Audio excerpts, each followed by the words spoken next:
Что он делает? Подонок! Ты испортил мои машины! Я Маккуэйд из конной полиции Техаса. Эй! Брось оружие! Привет, друзья! Меня зовут Олег, и вы на канале Киногост. «Одинокий волк Маккуэйд» 1983 года, Лон Вольф Маккуэйд, боевик режиссера Стива Карвера, ранее уже снявшего Чака Норриса в своем фильме «Око за око» 1981 года, где тот сыграл роль крутого копа, мастерски владеющего боевыми искусствами. Причина популярности «Одинокого волка», по сей день считающегося высшей точкой кинокарьеры Норриса, состоит в том, что этот фильм стал квинтэссенцией его стиля в кино.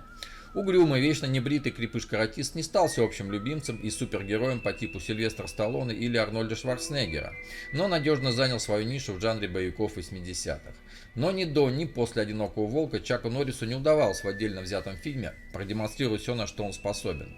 Чаку Норрису персонаж Маккуэйда полюбился не меньше, чем самим зрителям. В 1993 году актер подписал контракт с телеканалом CBS на создание сериала «Крутой Уокер», где он на протяжении 9 сезонов, вплоть до 2001 года, изображал другого техасского рейнджера. Бородатый рейнджер в широкополой шляпе, фирменный и самый узнаваемый образ Чака Норриса, пошел именно из этого фильма. Что тебе здесь надо? Я пришел разбудить вас. Я ваш новый напарник, помните? Вали-ка отсюда, детка. И забудь эту чушь насчет напарника. Но капитан Тайлер... Скажи Тайлеру, чтобы он тоже забыл. Черт возьми. Фильм «Одинокий волк Маккуэйд», актеры и роли. Чак Норрис, Джим Джей Маккуэйд, рейнджер. Дэвид Каррадайн, Роули Уиллс, торговец оружием, экс-чемпион Европы по карате. Барбара Каррера, Лола Ричардсон, подруга Маккуэйда, бывшая девушка Роули. Эл Кай Джонс, Дакота Браун, рейнджер, коллега Маккуэйда. Роберт Бельтран, Аркадио Кая Рамос, напарник Маккуэйда. Леон Айзек Кеннеди, Марко Джексон, агент ФБР. Дана Киммел, Салли Маккуэйд, дочь Маккуэйда.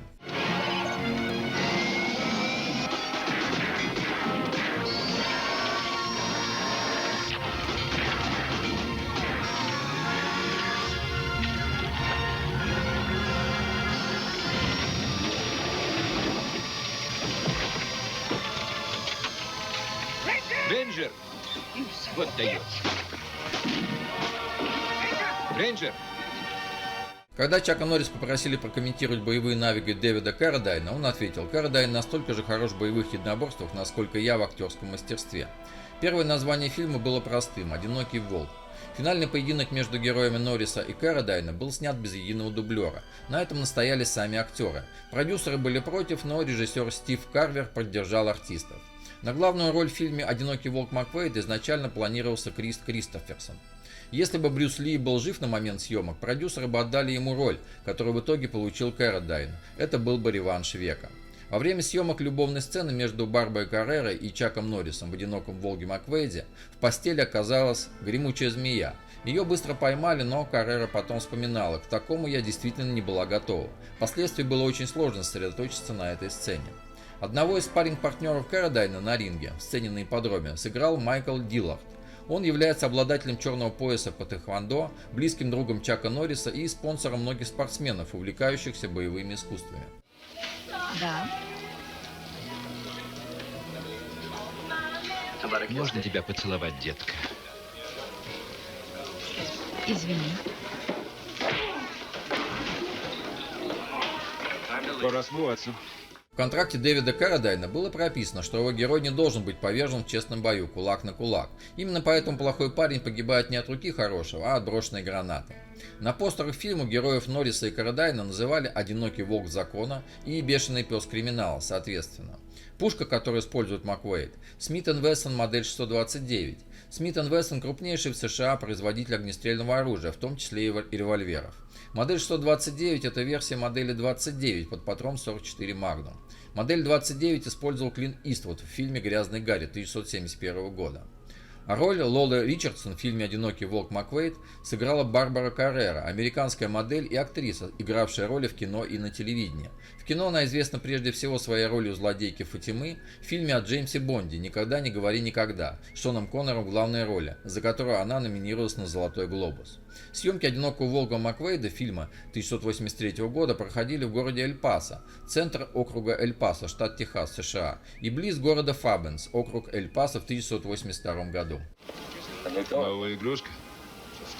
Маленький сюрприз. Шутки ради. Привет! Вы меня еще помните? Как бы нам отправить его обратно в Техас? Это твои трудности. Фильм «Одинокий волк Маквейд». Сюжет. Техасский рейнджер Джей Джей Маквейд, Чак Норрис, суров, небрит и немногословен. У него постоянное трение с начальством, у него практически нет друзей, даже семья и та бывшая. Маквейд предпочитает жить один, работать один, и ему глубоко наплевать на мнение окружающих. Он живет в хибаре на окраине Эль-Пасо, где у него есть самодельный тир, куча оружия, волк и целое море пива в холодильнике. Его начальство навязывает ему нового напарника, молодого мексиканца Рамоса, Роберт Бельтран. Эль-Пасо, стоящий на границе с Мексикой, всегда привлекал авантюристов и беглых преступников со всей Америки. Со времен освоения Дикого Запада мало что изменилось в лучшую сторону. Разве что бандиты стали изобретательнее и изощреннее, а их аппетиты увеличились геометрической прогрессией. Так, например, некто Ролли Уиллс, Дэвид Каррадайн, вознамерился перевести через границу штата оружие и боеприпасы, которые бы с лихвой хватило на пару лет гражданской войны в какой-нибудь банановой республике. Автоматы, гранатометы и даже военная техника нагло экспроприируются и продаются на сторону. Само собой, что внешне Роули приличный бизнесмен, спонсирующий общественные и спортивные мероприятия и принимающий участие в жизни города. Только Маквейду его не обмануть. Впрочем, Роули настолько тупо самоуверен, что он даже не пытается скрываться, надеясь на силу оружия и собственные навыки в рукопашном бою. На свою беду Маквейд ухитряется влюбиться в женщину Роули, Лолу Ричардсон, Барбара Каррера, и чтобы вывести его из игры, ее похищают вместе с его дочерью Салли, Дана Киммел. Тем не менее, на стороне техасского рейнджера закон, крепкие кулаки и сила правды, поэтому никакие ухищрения приемчики Роули от справедливого возмездия не спасут.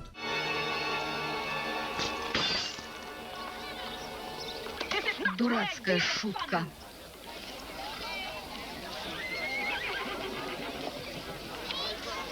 Извините меня, кое-кому из моих друзей стоит поучиться хорошим манерам. Может, лучше сменить друзей? Есть мнение, что добро должно быть с кулаками. Чак Норрис в «Одиноком волке Маквейде» может к этому добавить, что иметь хорошо поставленный разящий удар ногой с разворота добру тоже не помешает. В доказательство своей точки зрения Маквейд неустанно крушит злодеев всех мастей на экране. Фильм «Одинокий волк Маквейд» удачно сочетает в себе жанры боевика, вестерна и файтинга. Поклонники всех трех направлений должны остаться довольными. В используемом фильмом «Одинокий волк Маквейд» на отборе клише и условностей есть своя притягательность, ибо, примерно зная, чем все закончится, зритель абсолютно не напрягается и спокойно наслаждается видами, эффектными погонями и каскадерскими трюками. Если отличие от сюжета «Одинокого волка Маквейда», то перед нами достаточно неплохой экшен, включающий все необходимые составляющие жанра. Тут вам и драки в исполнении семикратного чемпиона мира по карате, и погони на джипах в пустыне, и перестрелки, и даже элементы паркура. Отдельно хочется отметить замечательную музыкальную тему фильма «Одинокий волк Маквейд» композитора Франческо де Мази. Многим она небезосновательно напомнит великолепную музыку Эннио Морриконе, что вовсе не удивительно.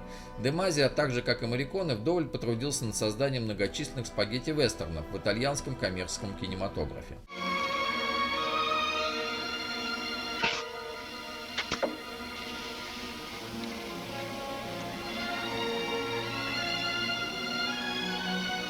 А это на память о тебе.